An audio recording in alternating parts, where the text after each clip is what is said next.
നമസ്തേ. പാലക്കാടാണ് കേട്ടോ. പാലക്കാട് ജില്ലയിൽ നമ്മുടെ രാമശ്ശേരി ആ ഭാഗത്തിനോടൊക്കെ അടുത്ത് തേനാരി എന്ന് പറഞ്ഞ സ്ഥലത്താണ് നിൽക്കുന്നത്.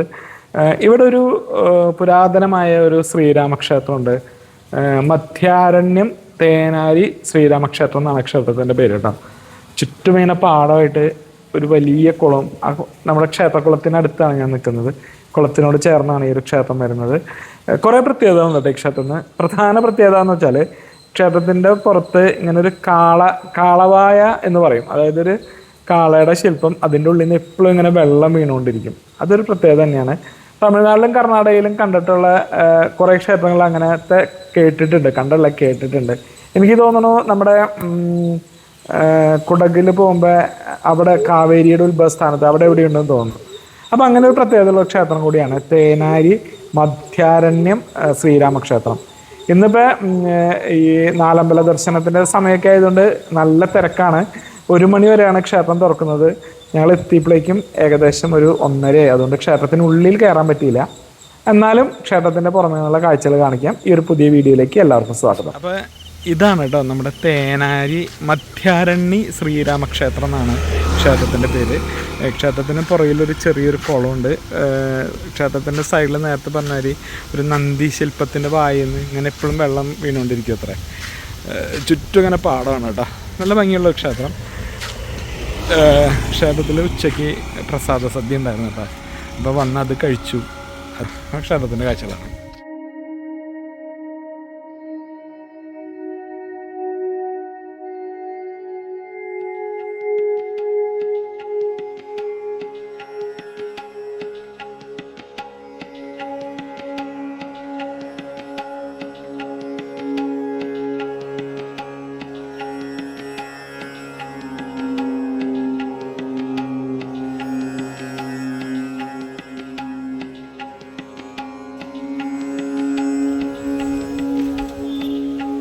ശ്രീ മധ്യാരണ്യ ശ്രീരാമക്ഷേത്രം എന്നാണ് പേര്. മധ്യാരണ്യ ശ്രീരാമക്ഷേത്രം. പണ്ടിത് ചുറ്റും പാടമായിരുന്നു. അപ്പോൾ ഇപ്പം ഇങ്ങനെ കുറച്ച് വികസനങ്ങളൊക്കെ വന്ന് ഇങ്ങനെ ഷീറ്റൊക്കെ ഇട്ട് ഇങ്ങനെ കട്ടാക്കിയിട്ട് ഭംഗിയാക്കിയിട്ടുണ്ട്. ഇപ്പോൾ രാമായണ മാസമായതിൻ്റെ നല്ലൊരു തിരക്കുണ്ട് ക്ഷേത്രത്തിൽ. ഇത് മറ്റേ ഭോജനശാലയാണ്.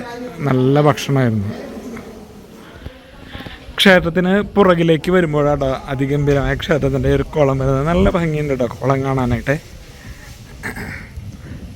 നല്ല കരിങ്കല്ലുകൾ കൊണ്ട് കെട്ടി സംരക്ഷിച്ചിരിക്കുന്ന കുളമാണ് കേട്ടോ അത്. ക്ഷേത്രത്തിൻ്റെ പുറകുവശമാണ് ഈ കാണുന്നത്. സാറേ നമസ്കാരം. നമസ്കാരം. പേര് പറയൂ സാറേ. പേര് ഗോപാലകൃഷ്ണനാണ്. അമ്പലത്തിൻ്റെ ചെയർമാനാണ്. ഈ മധ്യാരണ്യം എന്ന് പറഞ്ഞ തേനാരി മധ്യാരണം പറഞ്ഞ ശരിക്കും നമ്മുടെ ക്ഷേത്രത്തിന്റെ പേര് തേനാരി മധ്യാരണ ശ്രീരാമക്ഷേത്രവും മധ്യാരണ ശിവക്ഷേത്രവും ഉണ്ട്. 2 ക്ഷേത്രങ്ങളാണ് പ്രാധാന്യം കൊടുത്തിരിക്കുന്നത് ഇവിടെ. ഈ മധ്യാരണ ശിവക്ഷേത്രം ഉള്ളത് കൊണ്ടാണ് ഈ ശ്രീരാമക്ഷേത്രം വന്നതായിട്ടാണ് ഐതിഹ്യം പറയുന്നത്. എന്താ കാരണം കേട്ടാൽ പണ്ട് പരശുരാമൻ്റെ 108 ശിവലിംഗം പ്രതിഷ്ഠിച്ച ഭാഗങ്ങളിൽ മധ്യാരണയുണ്ട്. ഈ മധ്യാരണ 8 കോണിൽ 8 ശിവക്ഷേത്രങ്ങളുണ്ട്. ആ ദിക്കിൽ ശ്രീരാമലക്ഷ്മണ ഈ വഴിക്ക് വനവാസമായിട്ട് വരുമ്പോൾ സീതാന്വേഷണത്തിന് വരികയും ഈ കോരയാർപ്പുഴയിൽ വന്ന് കുളിച്ച് ഈ മരൂരി കൃഷ്ണാഞ്ജലി കൊടുക്കാൻ വേണ്ടി ലക്ഷ്മണനോട് ശ്രീരാമൻ പറയുകയും ആ വേദിയിൽ ലക്ഷ്മണൻ പല ചിന്താവിഷയനായിരുന്ന ലക്ഷ്മണൻ ഈ ജ്യേഷ്ഠം പറഞ്ഞത് കേട്ടില്ല. അപ്പോൾ ജ്യേഷ്ഠം പറഞ്ഞത് ലക്ഷ്മണൻ കേൾക്കാത്ത കാരണം അവർക്ക് പാവം കിട്ടി. അപ്പോൾ അതിനെ ലക്ഷ്മണൻ കാശിയിൽ പോയി കുളിച്ച് ഈ കാശി വിശ്വനാഥനെ തൊഴുത് ശ്രീരാമനെ വന്ന് തൊഴുതാൽ മാത്രമേ പാവം മുക്തി നേടുള്ളൂ എന്നാണ് പറഞ്ഞത്. അപ്പോൾ രാമനോട് വന്ന് വ്യാസമഹർഷി പറയണു, രാമനെ വിട്ട് ലക്ഷ്മണൻ ഒരിക്കലും പിരിഞ്ഞിരിക്കാൻ കഴിയില്ല. അങ്ങനെ ആ വേദിയിലാണ് ഈ ശ്രീരാമൻ അമ്പെയ്ത് ഈ കാശി തീർത്ഥം ഇവിടെ വരികയും ഈ കാശി തീർത്ഥം കുളിച്ച് ഈ മധ്യാഹ്നത്തിൽ പോയി ഈ കാശി വിശ്വനാഥനെ തൊഴുത് ഈ ശ്രീരാമ തീർത്ഥം കുളിച്ച് മുക്തി നേടിയെന്നാണ് ഐതിഹ്യം. ഈ മധ്യാരണ്യം ശിവക്ഷേത്രം തന്നെയാണ് മധ്യാഹ്ന ശിവ. അതാണ് ആ വേദിയിൽ ഇരിക്കുന്ന സമയത്താണ് ഈ സമയത്ത് ദശരഥമകയുടെ വിയോഗം ശ്രീരാമൻ അറിയുന്നത്. ഈ വനവാസമായ സമയത്താണല്ലോ ഈ സംഭവിക്കുന്നത്. അപ്പോൾ ആ സമയത്ത് ശ്രീരാമ ലക്ഷ്മണന്മാർ ഈ ഇവിടെ മറ്റേ ബലിതർപ്പണം നടത്തുകയും ഈ മോക്ഷപ്രാപ്തി നടത്തിയതായിട്ടൊരു ഐതിഹ്യമുണ്ട് ഇവിടെ. അതിനായിട്ട് ഈ കുളക്കരയിൽ ഒരു കാക്കിയനെ ഇരുത്തുകയും ആ കാക്കിയനെ ഇരുത്താനുള്ള കാരണം എന്താ കേട്ടാൽ ഈ ദശരഥ മഹാരാജ് വേട്ടയ്ക്ക് പോകുമ്പോഴാണ് മുനികുമാരൻ മരിക്കുന്നത്. മരിക്കുന്ന വെള്ളം എടുക്കുമ്പോൾ കുതുകുതു സൗണ്ട് കേൾക്കുകയും ഈ ശ്രവണശക്തിയുടെ അമ്പയിൽ മുനികുമാരൻ മരിച്ചതായിട്ടുള്ള ഐതിഹ്യം. അപ്പോഴാണ് അയാൾ കണ്ണു കാണാത്ത അച്ഛൻ പറയുന്നത് രാജാവിനെ ശപിക്കാൻ കഴിയില്ലല്ലോ, അപ്പോൾ പുത്രദുഃഖത്താൽ മരിക്കുന്ന പറയാ. ആ സമയത്താണ് ആ സമയത്ത് ഈ രാമരാമ രാമരാമ പറഞ്ഞിട്ടാണ് ദശരഥ മഹാരാജ് മരിക്കുന്ന സമയത്ത് ഈ തീർത്ഥക്കരയിൽ കാക്കിനെ ഇരുത്തുകയും ഈ പിണ്ടം സ്വീകരിക്കാൻ വേണ്ടി ആ ശനിദോഷമുള്ളവർ വന്ന് ഇവിടെ അമ്പലത്തിൽ വന്ന് തൊഴുത് ഈ തീർത്ഥക്കരയിൽ വന്ന് കുളിച്ചു കഴിഞ്ഞാൽ ശനിഭാവമൊക്കെ മാറുന്നതാണ് ഒരു ഐതിഹ്യം. പ്രധാന വഴിപാട് പറഞ്ഞ കാലത്ത് പറഞ്ഞ 6 മണിക്ക് വന്നിട്ട് മലർ നിവേദ്യമാണ്, 9 മണിക്ക് പാൽപ്പായസ നിവേദ്യമാണ്, വൈകുന്നേരം കടുമധുര നിവേദ്യമാണ്. ആഞ്ജനേയർക്ക് വന്നിട്ട് വടമാല, വെറ്റിലമാല, കുങ്കുമാർച്ചന. മറ്റേ വിനായകന് വന്ന് ഒറ്റയപ്പം, കറുവമാല. അതാണ് പ്രധാനമായ വഴിപാട്. അമ്പലത്തിൻ്റെ ടൈം വന്ന് കാലത്ത് 5 to 10 വൈകുന്നേരം 5 to 7 ടൈം. ഈ വിശേഷ ദിവസങ്ങളിൽ രാത്രി ഉച്ചയ്ക്ക് 1 മണി വരെ ഉണ്ടാവും.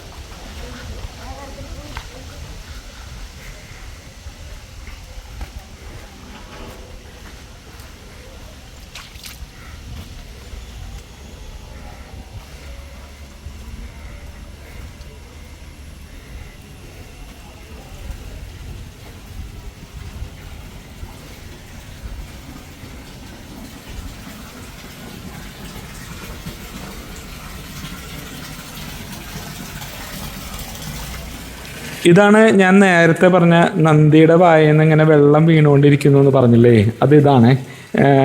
ഇത് നോക്കിയേ, നമ്മുടെ നന്ദിയുടെ വായന്ന് ഇങ്ങനെ എപ്പോഴും ഇങ്ങനെ വെള്ളം വീണുകൊണ്ടിരിക്കും. തമിഴ്നാട്ടിലെ കുറേ ക്ഷേത്രങ്ങളിലൊക്കെ ഇങ്ങനെ കണ്ടിട്ടുണ്ട്, തമിഴ്നാട്ടിലെയും കർണാടകയിലെയും. ഇവിടുത്തെ ഒരു വാട്ടർ ലെവൽ നോക്കിയേ, ഇത്ര താഴെയാണ് വെള്ളം കിടക്കുന്നത്. ഈ ഒരു വാട്ടർ ലെവലിനോ ആ ലെവലിൽ തന്നെയാണ് ഈ ഒരു താഴെയും വെള്ളം നിൽക്കുന്നത്. എത്ര ഹൈറ്റിൽ നിന്ന് ഏകദേശം ഒരു 2.5 അടി ഹൈറ്റിൽ നിന്നാണ് നന്ദിയുടെ വായന്ന് എപ്പോഴും വെള്ളം വീണുകൊണ്ടിരിക്കുന്നത്. പിന്നെ ഇതിനകത്ത് പറയണത് കാശിയിൽ കുളിക്കുന്നതിന് തുല്യമാണ് ഇവിടെ വന്നിട്ട് കുളിച്ചാൽ. അതുകൊണ്ടാണ് ആളുകളൊക്കെ വന്ന് തലയിൽ വെള്ളം ഒഴിക്കണതും കുളിക്കണതും. ഇവിടെ ഇങ്ങനെ കാശി സ്നാനം എന്ന് എഴുതി വെച്ചിട്ടുണ്ട് കേട്ടോ, കാശി സ്നാനം എന്ന് എഴുതി വെച്ചിട്ടുണ്ട്. അപ്പൊ ഇതൊരു പണ്ടത്തെ തമിഴ്നാട്ടിലും കർണാടകയിലൊക്കെ ഇങ്ങനത്തെ കുറെ ക്ഷേത്രങ്ങളിൽ കണ്ടിട്ടുണ്ട്. കാളവായ എന്ന് ഇതിനെ പറയണേ, കാളവായ കണ്ട.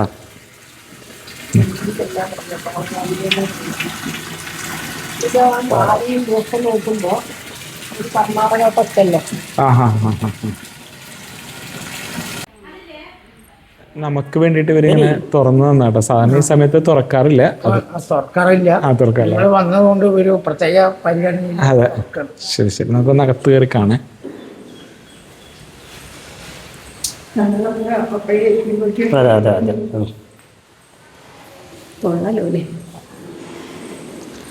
ഇതാണ് അല്ലേ? ഇത് ശരിക്കും പുറത്തെ വാട്ടർ ലെവലിലും ഭയങ്കര മുകളിലാണ് നിൽക്കുന്നത്. വാട്ടർ ലെവലിൽ 4 അടി പൊക്കത്തിലാണ് നിൽക്കുക. 4 അടി പൊക്കത്തിലല്ലേ?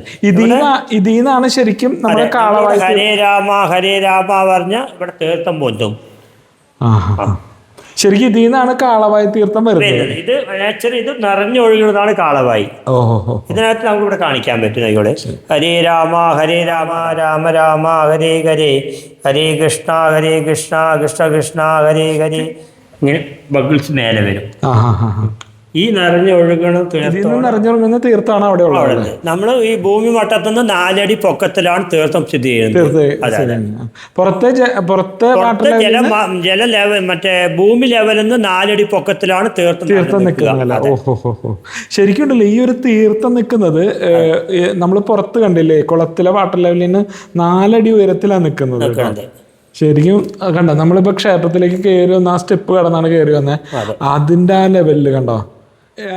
ശ്രീകോവിലെ രാമലക്ഷ്മണന്മാര് ഇവിടെ ഹനുമാൻ സ്വാമി, ആഞ്ജനേയ ഭഗവാൻ, അവിടെ ഗണപതി, തെക്ക് മൂലയിൽ വിനായകൻ. അതുപോലെ നമ്മുടെ ഇവിടെ ഈശാന മൂലയില് ബ്രഹ്മമുണ്ട്, ഇവിടെ ഹോമകുണ്ടം. ശരി,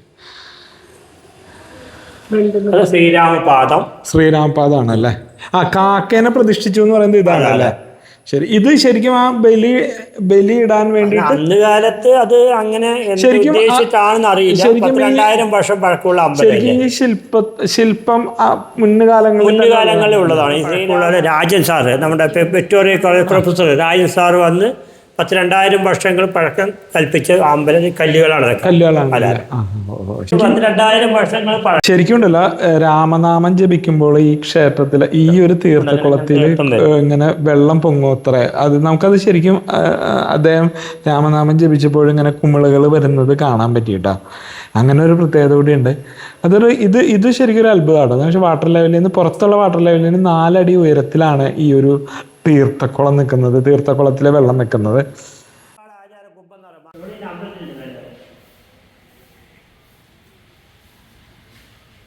സാർ, ഇവിടുത്തെ പ്രധാന പ്രതിഷ്ഠകള് ഇവിടെ അനന്ത രൂപത്തിലുള്ള നാഗരൂപത്തിലുള്ള രൂപമാണ് ഇവിടെ അമ്പലം. അതിൽ നാഗരൂപത്തിൻ്റെ 5 തല നാഗത്തിലാണ് രാമലക്ഷ്മണന്മാർ ഇരിക്കുകയും അതിന് അഗ്നിമൂലയിൽ ആഞ്ജനേയ ഭഗവാനും തെക്ക് മുക്കിലായിട്ട് വിനായകനുമാണ് പ്രതിഷ്ഠ ചെയ്തിരിക്കുന്നത്.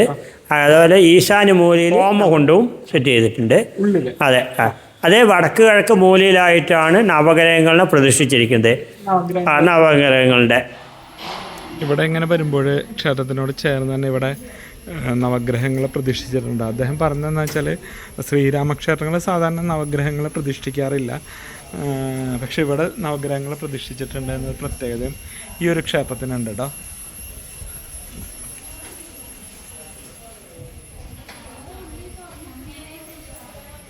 നമ്മൾ ഉള്ളിൽ കണ്ട ആ തീർത്ഥക്കുളം ശരിക്കും ഈ ഒരു ലെവലിലാട്ടോ.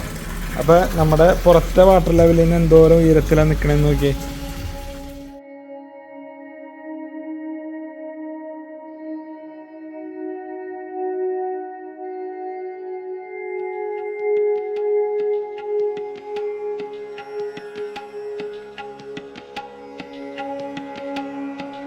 ക്ഷേത്രത്തിനുള്ളിൽ ശ്രീകോവിലിൻ്റെ മുൻപിൽ, അതായത് ആ മണിക്കിണറിനോട് ചേർന്ന് തന്നെ ഒരു പാദത്തിൻ്റെ ഒരു ശില്പമുണ്ട്, പിന്നെ ഒരു പക്ഷിയുടെ ശില്പമുണ്ട്. അത് പലതും പറയുന്നുണ്ട്, പക്ഷേ ഇവിടുത്തെ വിശ്വാസം അനുസരിച്ച് അത് കാക്കയുടെ ശില്പമാണ് പറയുന്നത്.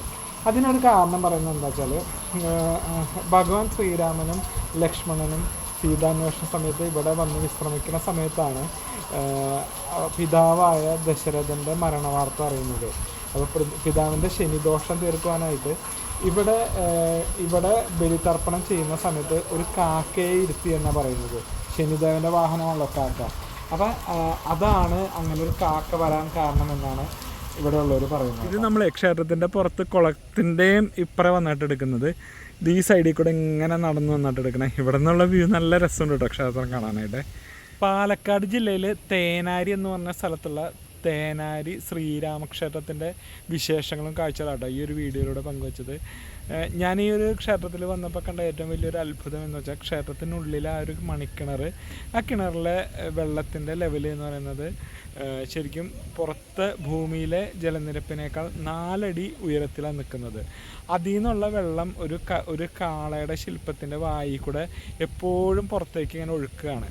അത് ശ്രീരാമൻ വില്ല് കുലച്ച് നിർമ്മിച്ച ഒരു കുളമെന്നൊക്കെയാണ് ഇവിടുത്തെ ഒരു ഐതിഹ്യം പറയുന്നത് കേട്ടോ. അപ്പോൾ ഈ ഒരു തേനാരി മധ്യാരണ്യം ശ്രീരാമക്ഷേത്രത്തിൻ്റെ വിശേഷങ്ങളും കാഴ്ചകളും എല്ലാവർക്കും ഇഷ്ടപ്പെട്ടു എന്ന് വിശ്വസിക്കുന്നു. വീഡിയോ ഇഷ്ടമായാൽ നമ്മുടെ ചാനൽ സബ്സ്ക്രൈബ് ചെയ്യുക, സപ്പോർട്ട് ചെയ്യുക. നന്ദി.